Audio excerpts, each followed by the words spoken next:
근데 루머에 사서 뉴스에 팔아라, 요게 이제 통용되지 않는 경우, 그런 경우는 근본적인 밸류에이션에 영구적인 영향을 주는 어떤 호재나 악재일 경우, 뭐 감세나 증세의 그런 이슈가 이런 타입이겠죠.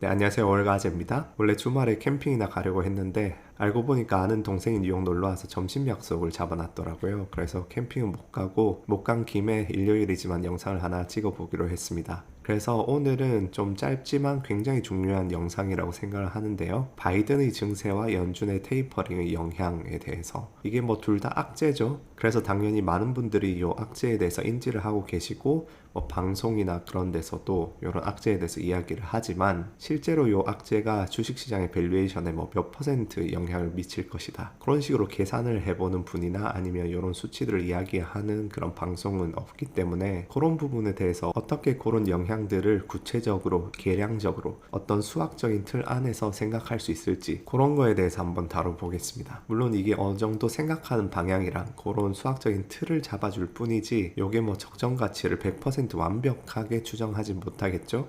그래도 어떤 식으로 생각하면 되는지 거기에 대해서 한번 생각해 보겠습니다. 먼저 이제 저희가 80일간의 투자일주에서 가치평가에 대해서 개괄적으로 내재가치평가, 상대가치평가에 대해서 공부를 한번 해봤습니다. 그래서 그런 가치평가 공부 파트만 이제 오늘 내일 내로 편집이 다 끝나가지고 기본편 두 번째 시리즈 플레이리스트에 추가를 할 건데, 보통 사람들이 어떤 주식의 가치평가라고 하면은 어떤 특정한 회사의 적정 가치를 계산하는 데만 되게 이용하는 면이 있습니다. 근데 시장을 바라보는 관점에서도 이런 프레임을 조금 따와가지고 생각하는 틀을 잡으면 되게 좋다, 그런 말씀을 드리거든요. 예를 들어서 지난번에 PE 레이시오를 세부적인 요소로 나눠가지고 뭐 접어주니 곱어주니 그런 것들의 의미를 조금 해석해보는 시간을 가졌었습니다. 근데 그때랑 비슷하게 한번 접근을 해보죠. 주식의 가치평가를 하는 모델들은 굉장히 뭐 복잡한 것부터 단순한 것까지 많지만, 지금은 그냥 가장 단순한 배당금 할인 모델을 가져와서 생각을 해보고 있습니다. 그래서 그런 단순한 모델에서는 미래의 주주가 기대할 수 있는 그런 기대 배당금을 자기 자본 비용, 그러니까 할인율 빼기 성장률로 나눈 값이 주주 가치다, 그렇게 되는데, 기대 배당금은 펼쳐보면은 기업의 순이익 곱하기 배당 성향이겠죠. 100억 중에 60억을 배당해준다, 그러면 배당 성향이 60%니까 기업이 벌어들이는 세후 순이익 중에서 60%를 배당을 해주겠죠. 그게 이제 기대 배당금이 되는데, 여기서 이 순이익은 세후 순이익입니다. 그래서 일반적으로 배당금을 이제 주주가 받게 되면은 더블 텍세이션이라고 하죠. 이중과세. 기업이 세금을 한번 내고 그걸 내가 배당을 받으면은 그 개인은 그 배당에 대해서 또 세금을 내야 되잖아요. 그래서 이제 더블 텍세이션 이런 이야기가 있는데, 어쨌든 이게 세후 순이익이고 증세 관련 세금의 변화는 여기 반영이 되겠죠. 그럼 또 세후 순이익을 또 나눠보죠. 그럼 세전순이익 곱하기 1 빼기 세율 곱하기 배당 성향, 이렇게 되고, 요거 전부 다 그냥 곱하기니까 1 빼기 세율을 이렇게 꺼내놓고 나머지는 여기다 식에다 모을 수 있겠죠. 그래서 지금은 굉장히 그냥 거친 분석을 하고 있습니다. 개괄적으로. 실제로는 요 세율이 미치는 영향이 그냥 세전 순이익에만 영향을 미치는 것이 아니고, 뭐 감가상각이나 비용 처리 이런 데서 뭐 다양한 영향을 미치지만, 지금은 굉장히 단순화된 가정 하에서 한번 보겠습니다. 그 단순화된 가정 하에서는 요 파트들은 이제 세율이랑 큰 관련이 없다고 가정을 하기 때문에 그냥 C라고 놓겠습니다. 그냥 보기 편하게. 그럼 지금 바이든 정부가 지금 뭐 실제로 펠로시 그런 제안이 나오고 어떻게 돌아가는지를 봐야겠지만, 트럼프가 21%까지 낮춰놓은 거를 28%까지 증세를 한다고 가정을 해봅시다. 그러면은 증세 전의 주주 가치는 1 빼기 세율이 21% 곱하기 C가 되고, 증세 후에는 요게 마이너스 28%가 되겠죠. 그럼 증세 전후의 어떤 주주 가치 변화를 보려면은 증세 후의 가치랑 전 가치를 이렇게 나누면은 0.72 곱하기 C 나누기 0.79 곱하기 C 이렇게 되거든요. 증세 전후 1에서 요 숫자를 빼주면 하락률이 되겠죠. 그럼 요 분수에서 C는 서로 분자 분모에 있으니까 상쇄가 되고, 1 빼기 79분의 72 하면은 대충 0.91 몇이 나오고, 1 빼기 그걸 하면은 8.86%가 나옵니다. 그래서 이 아주 단순화된 가정 하에서는 21%에서 28%로 증세가 되면은 주식시장의 밸류에이션은 8.86% 하락한다, 그렇게 되는 것이고, 실제로 이 8.86%는 밸류에이션 하락의 상한을 형성해요. 그래서 최대 하락할 수 있는 이론적인 그런 리밋, 최대 하락률이니까 뭐 하한이라고 표현해야 되는 것 같긴 한데 어쨌든 뭐 큰 상관없고, 어쨌든 이게 이론적 한계치라는 것은 실제 영향은 8.86%보다는 작다는 뜻이겠죠. 왜 작으냐? 이제 이 단순화된 가정에서 점점 가정 하나씩을 더 현실적으로 만들면서 풀어나가면은 실제 하락률은 이것보다 적을 수밖에 없거든요. 그래서 하나씩 봐봅시다. 이제 첫 번째는 한 번에 갑자기 내일부터 뭐 21%다 이렇게 때리는 게 아니고 수년간에 걸쳐서 점진적으로 인상할 확률이 되게 높죠. 그러면은 어떤 현재 가치를 계산하실 때 미래의 그런 현금 흐름들을 할인율로 나누잖아요. 그러면은 실제로 지금 당장 한 방에 인상하는 것보다 밸류에이션에 대해 미친 영향이 희석될 수밖에 없겠죠. 되게 극단적으로 지금 당장 시행하는 거랑 10년 후에 시행하는 거랑 그 두 가지를 비교를 해보시면은 이제 당장 시행하면 아까처럼 나오겠죠? 근데 10년 후에 그거를 이제 인상을 한다. 그러면은 이제 증세 전 가치, 증세 후 가치가 있을 때 1년부터 9년 차까지는 이걸 다 공유하잖아요. 그리고 10년 이후의 밸류들만 이제 영향을 좀 주겠죠? 근데 10년 후의 그런 가치들은 할인율의 10승 그걸로 나눠준 값들이기 때문에 요 근시일의 현금 흐름에 비해서는 훨씬 더 어차피 가치가 낮고 그 낮은 가치가 변동을 한다고 해서 현재 가치에 미친 영향은 미미하겠죠. 그래서 그 극단적인 케이스를 생각해 보시면은 실제로 현실적으로 시행되는 것은 아마도 그 중간쯤에 있는 뭐 몇 년에 걸쳐서 점진적으로 이제 올리는 그런 방안일 거기 때문에 어쨌든 한 번에 비해서는 훨씬 더 이제 임팩트가 적어진다. 그게 이제 첫 번째 현실적으로 만들기 위해서 추가할 과정이고, 두 번째로 이제 세금 변화는 단순히 우리가 아까 계산한 것처럼 마지막 단기순이 그 수치에만 이제 영향을 주는 것이 아니고 뭐 자산과 부채에 관련한 이연세금, 감가상각 관련 처리, 뭐 비용의 세금 차감 등 다양한 파트에 영향을 줍니다. 그래서 최종적인 그런 영향은 단순히 뭐 72% 나누기 79%가 아니고 이런 파트들을 다 계산한 부분이랑 계산을 안 한 부분을 이렇게 나눠줘야겠죠. 그 다음 세 번째로 현실에서 증세나 감세 관련 논의는 단순히 세율에 국한되는 게 아니에요. 예를 들어서 순이자 비용을 얼마나 차감할 수 있는지 그런 상한선을 비롯해서 트럼프의 감세 때도 그랬고 이번 증세 때도 아마도 그럴 거고 세부적인 세금 조항들도 조금씩 변화합니다. 그래서 그런 부분들도 이제 포함을 해줘야겠죠. 그리고 이제 네 번째, 아까 가정이랑 현실이 다른 점은 증세는 어쨌든 회사 자체는 안 좋지만 뭐 바이든 인프라 정책 등 그런 정부 지출을 늘림으로써 그런 악영향을 일부 상쇄할 수도 있다. 그런 부분이 있습니다. 근데 이거는 물론 정책을 어떻게 펼치느냐, 그리고 경제의 어떤 잔여, 잠재 성장률이 얼마나 지금 끌어올릴 수 있느냐, 그런 경제 사정에 따라서 달라지는 파트긴 하고요. 어쨌든 이런 파트들을 추가해서 대충 뭐 증세가 밸류에이션에 미친 영향을 어떤 수치로 어떤 오차 범위를 포함해서 이제 내놓을 수 있다. 그런 말씀을 드리고, 그래서 어림잡아서 밸류에이션 여파는 그냥 한 자릿수 중반대로 4에서 6% 정도로 추정하고 있는 것 같습니다. 뭐 이리저리 찾아보면은, 그러면은 이 밸류에이션 여파가 실제 주식시장의 가격에 어떤 식으로 반영이 될까, 그거를 한번 또 생각해 볼 필요가 있습니다. 일반적으로 우리가 되게 많이 듣는 이야기가 있죠. 뭐 바이 더 루머, 셀 더 뉴스, 루머에 사서 뉴스에 팔아라, 이런 이야기들 굉장히 많이 들어보셨을 거예요. 근데 주린이 분들은 그냥 모든 어떤 재료가 이런 식이다 그렇게 착각하시는 분들이 있는데, 모든 재료가 이런 형태를 보이는 건 아니에요. 어떤 식으로 이게 좀 반영이 달라지는 양상을 보이느냐, 일단 루머에 사서 뉴스에 팔아라가 실제로 그런 모습이 나타나는 케이스 두 가지를 보면은, 첫 번째는 어떤 호재와 악재가 지나치게 반영된 이후에 실제로 이제 뉴스가 나오면은 그게 이제 적정하게 조정되는 케이스가 있고요. 두 번째는 근본적인 밸류에이션에 영향이 없거나 일시적인 어떤 심리적인 악재일 경우, 예를 들어서 뭐 중동에서 테러가 일어났어요. 이제 이번에 아프간 사태 때도 조금 그런 그 장중에 그런 뉴스 뜰 때 살짝 몇 포인트 하락하고 그런 게 있긴 했는데, 과거 이제 시리아 문제나 유럽에서 뭐 파리 테러 사건, 그런 여러 가지 케이스 때도 이제 저는 트레이딩을 하고 있었으니까 시장을 보면은 그런 뉴스나 어떤 불확실성이 생기면은 급락을 조금 했다가 실제로 어떤 사실관계나 팩트들이 이제 명확해지면은 다시 전부 다 복구가 됩니다.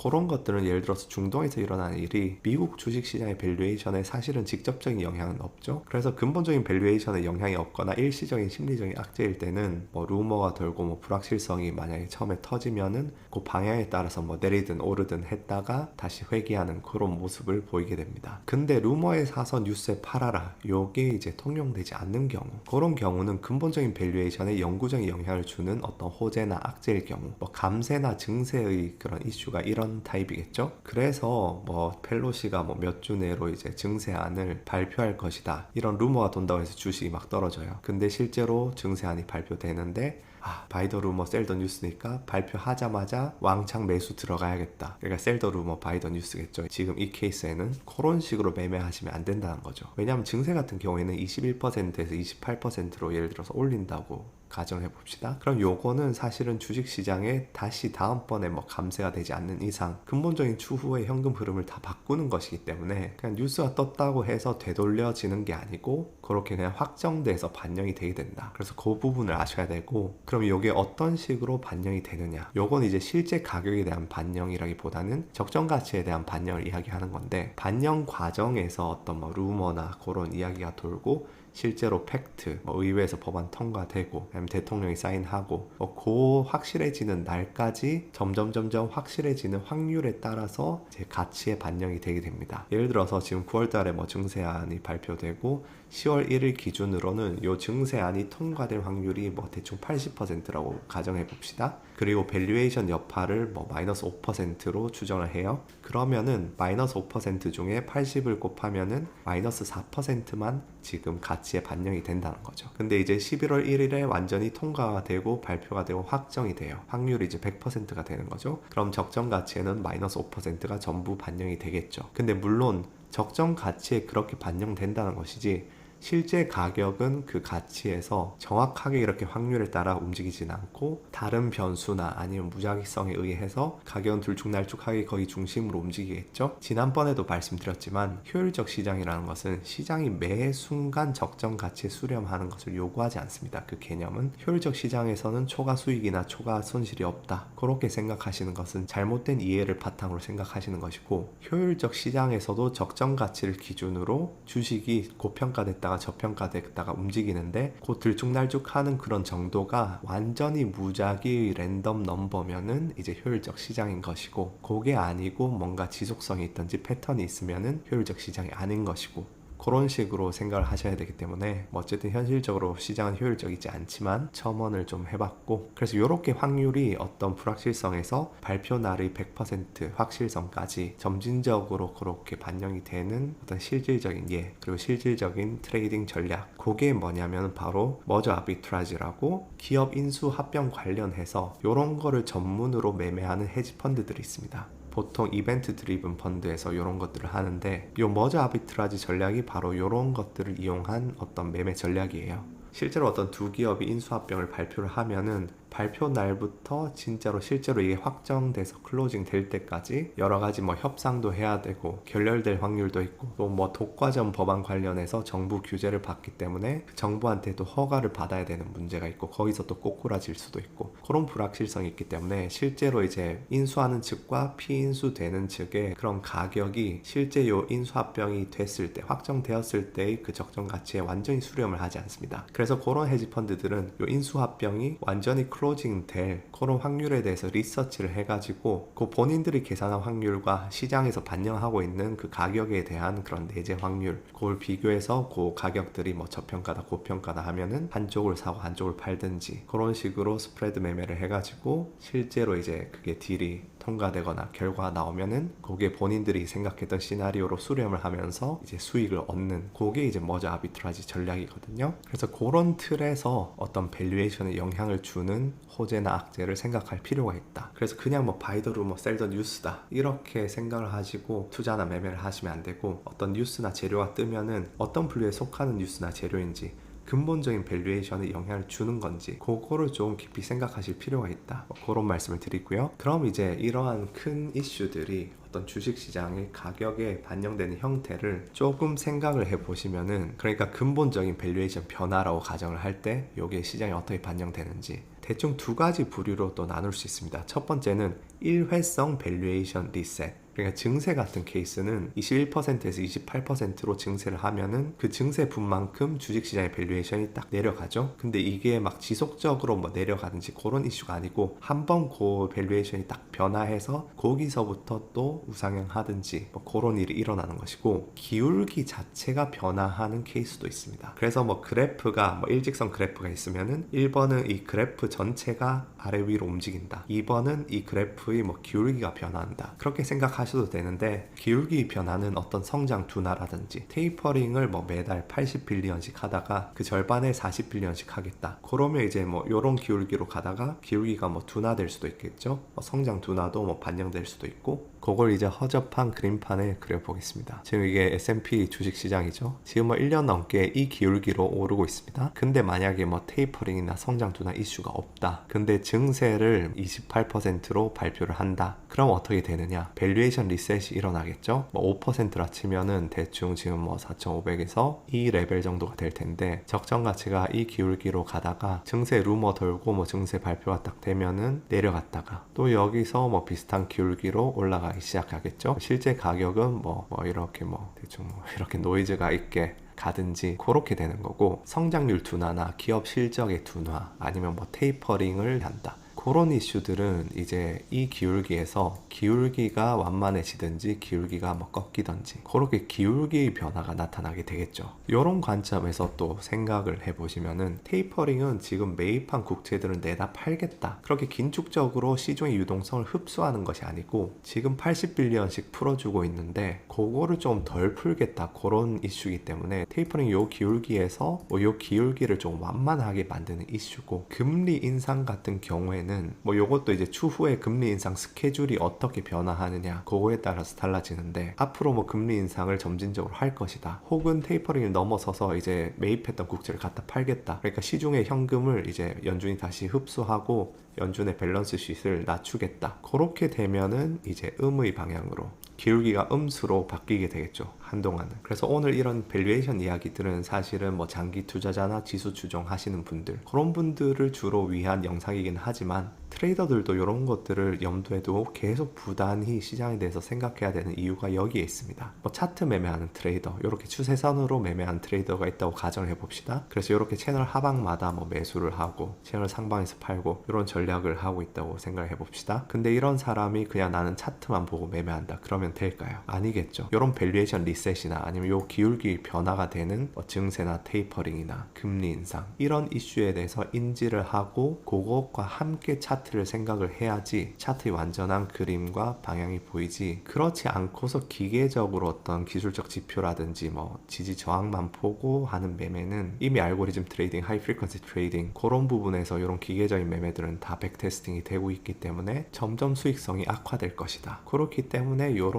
이슈들도 다 알고 부단히 생각하고 차트의 어떤 메타인지로서 계속 생각을 해야 된다, 그런 말씀을 드리고, 그렇기 때문에 제가 기본편을 이렇게 구성을 했고, 이런 뭐 경제 구조라든지 경기 순환 이런 것들은 뭐 가치 투자자, 장기 투자자, 아니면 지수 추종하시는 패시브 투자자 분들이 이제 관심 있게 지켜봐야 되기도 하지만 트레이더들에게도 필요하기 때문에 제가 커리큘럼을 이런 식으로 구성을 해놨다, 그래서 이렇게 기본편의 플레이리스트들을 만들고 있다, 그런 말씀을 드립니다. 그래서 오늘 바이든의 증세와 연준의 테이퍼링의 영향에 대해서 이야기를 해봤는데, 그 특정 이슈 자체들을 오늘 다뤘다기보다는 그러한 종류의 이슈들을 분류하고 그러한 이슈들에 대해서 어떤 식으로 수학적인 틀을 잡아서 생각할 수 있는지, 그리고 그런 가치들이 시장에 반영되는 어떤 양상에 대해서 어떤 식으로 부단히 생각을 하고 고민을 해봐야 되는지, 그런 부분에 대해서 오늘 조금 말씀을 드려봤습니다. 그래서 도움이 되셨길 바라겠고, 남은 주말 잘 보내시고 그럼 월요일에 또 다시 찾아뵙겠습니다. 감사합니다.